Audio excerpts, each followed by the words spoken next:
สวัสดีจ้ะพี่น้อง มีพี่น้องหลายๆคนถามแววว่าวิธีการเอาต่อมิกเข้าไลฟ์สดใช้อิหยังแหน่ต่อแบบใดพะนะคือมีคนถามไปบ่มีคนถามแววอยากตอบแววอยากเว้าสู่ฟังเนาะพี่น้องเนาะมาเบิ่งกันเลยจ้ะพี่น้องของแววมีอิหยังแหน่อุปกรณ์บ่หลายเด้อจ้ะพี่น้องมีมิก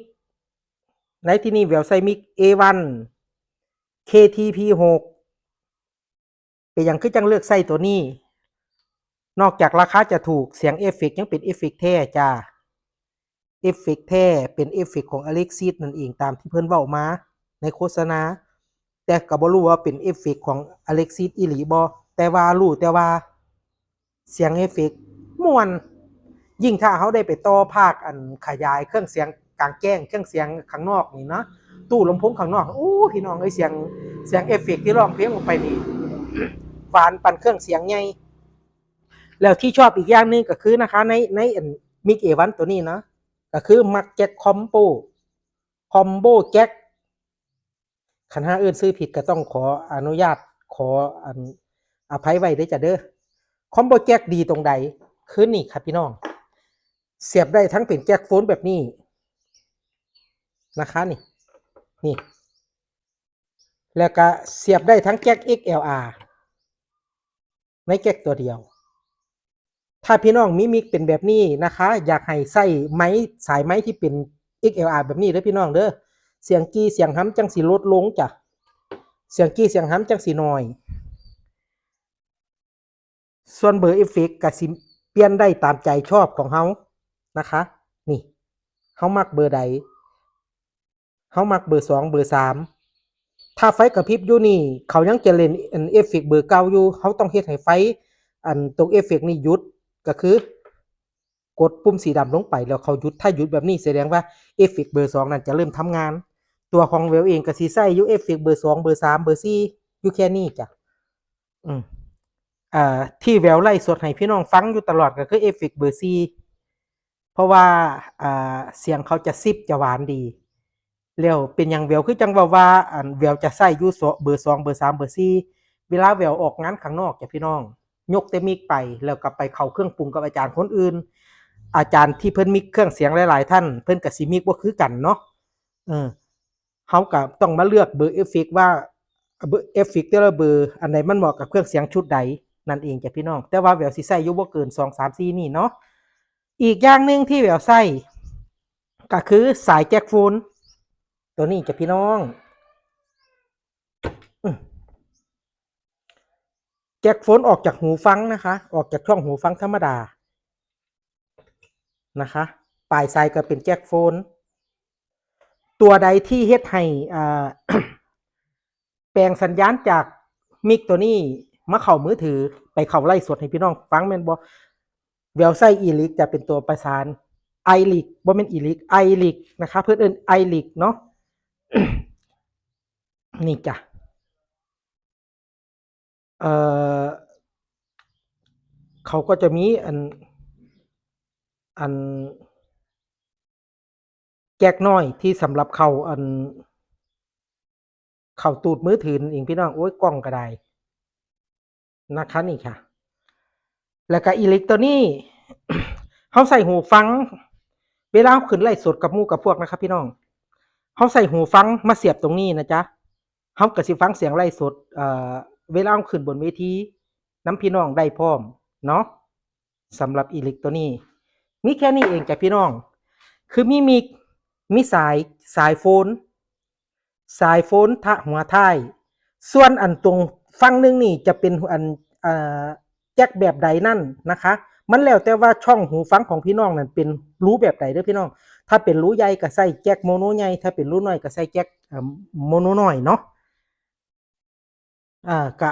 มีแค่นี้จ้ะพี่น้องอืมเอ่อมิกสายโมโนหัวท้ายแล้วก็ไอลิกแค่นี้จ้ะส่วนเอ่อตัวนี้เป็นองค์ประกอบอีกตัวหนึ่งที่แบบเอามาใส่แต่ว่าเขาบ่แม่นเขาบ่ได้สำคัญในการไล่สดนะคะ แววเอามาอัน DBX Go Lag ตรงนี้แววเอามาป้องกันไม้หอน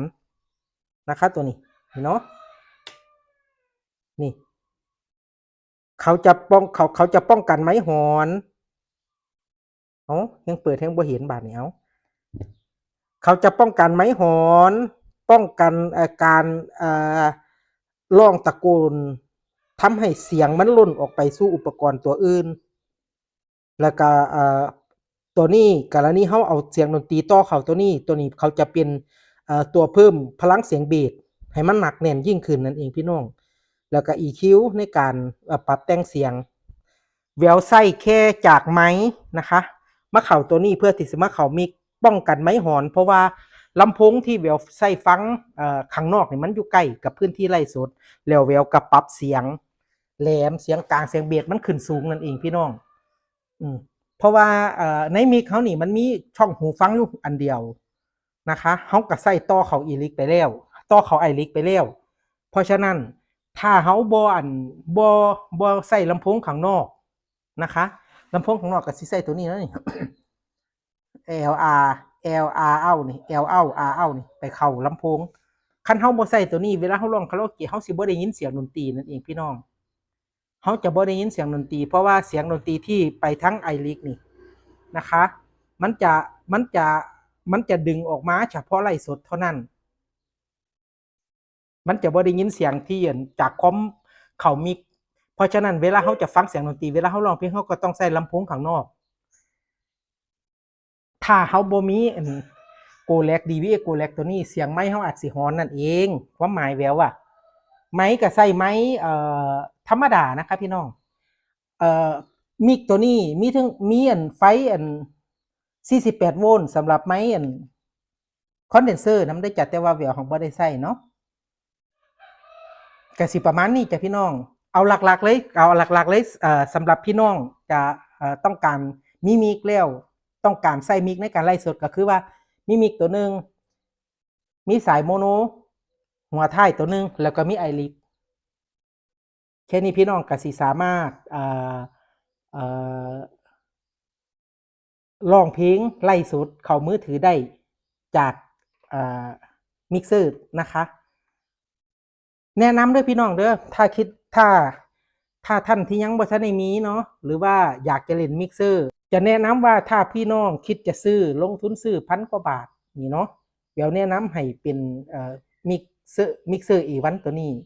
KTP6 นี่เพราะหยังเพราะเขาสิได้เอฟเฟกต์แท้แล้วเอฟเฟกต์มีถึง99เบอร์มีหลายให้เราเลือกเพราะว่าบางคนก็สิมักบ่คือกันแม่นบ่ล่ะไปลองในสถานการณ์นี้มักเอฟเฟกต์แบบนี้ไปลองในสถานการณ์นั้นมักเอฟเฟกต์แบบนั้นไปอาจสิมีโอกาสได้ไปใส่ให้พระเพิ่นเทศก็อาจสิไปใส่เอ็กโคจังซี่ไงพี่น้องในนี่มีหมด99เบอร์เลือกใส่ตามสบาย โอเคได้จ้ะคลิปมันจะยาวไปเนาะก็สรุปให้ก็คือมีมิกเซอร์มีสายมีไอริกแล้วก็มีหูฟังมือถือเฮานี่ล่ะพี่น้องจ๋าใส่แค่นี้เองเด้อพี่น้องเด้อ